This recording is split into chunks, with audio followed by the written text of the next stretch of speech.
اگر دل بہت تھک گیا ہے، اگر مسکراہٹ صرف چہرے تک رہ گئی ہے اور اندر کہیں کوئی چپ چاپ روتا ہے، تو پلیز یہ ویڈیو ابھی بند مت کرنا۔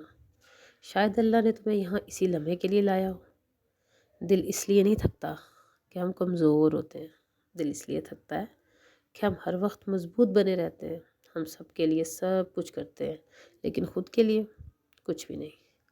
ہم چپ چاپ برداشت کرتے ہیں، مسکراتے ہیں اور رات کو خاموشی میں ٹوٹ جاتے ہیں، پھر سوچتے ہیں میں اللہ سے تو دور نہیں ہو گئی۔ نہیں، اللہ سے دور وہ نہیں ہوتا جس کا دل تھک جائے، اللہ سے دور وہ ہوتا ہے جس کا دل سخت ہو جائے، اور تمہارا دل سخت نہیں ہے، تمہارا دل بس زخمی ہے۔ اللہ کا پیغام سنو۔ اللہ قرآن میں فرماتا ہے الا بذکر اللہ تطمئن القلوب، سن لو، اللہ کے ذکر سے ہی دلوں کو سکون ملتا ہے۔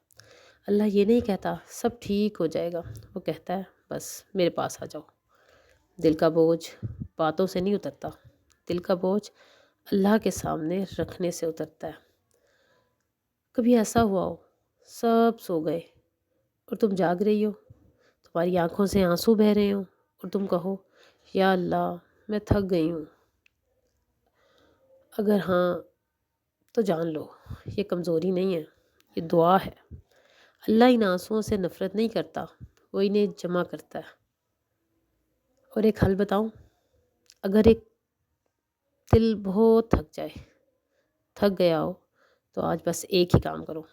کسی لمبی دعا کی ضرورت نہیں ہے، کسی خاص وقت کی بھی ضرورت نہیں ہے۔ بس کہو یا اللہ میں ٹھیک ہونے کی کوشش نہیں کر رہی، میں بس تیرے پاس آ گئی ہوں، اور خاموش ہو جاؤ۔ اللہ کو خاموش دل بہت اچھے لگتے ہیں۔ اگر یہ باتیں تمہارے دل تک پہنچتی ہیں تو کسی کمنٹس میں صرف ایک لفظ لکھو، یا اللہ۔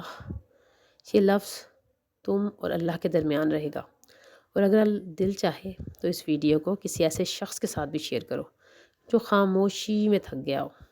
یاد رکھو اللہ تمہیں توڑ نہیں رہا، وہ تمہیں اپنے قریب لا رہا ہے، اور یہ سفر یہیں سے ہی تو شروع ہوتا ہے۔ السلام علیکم ورحمۃ اللہ وبرکاتہ۔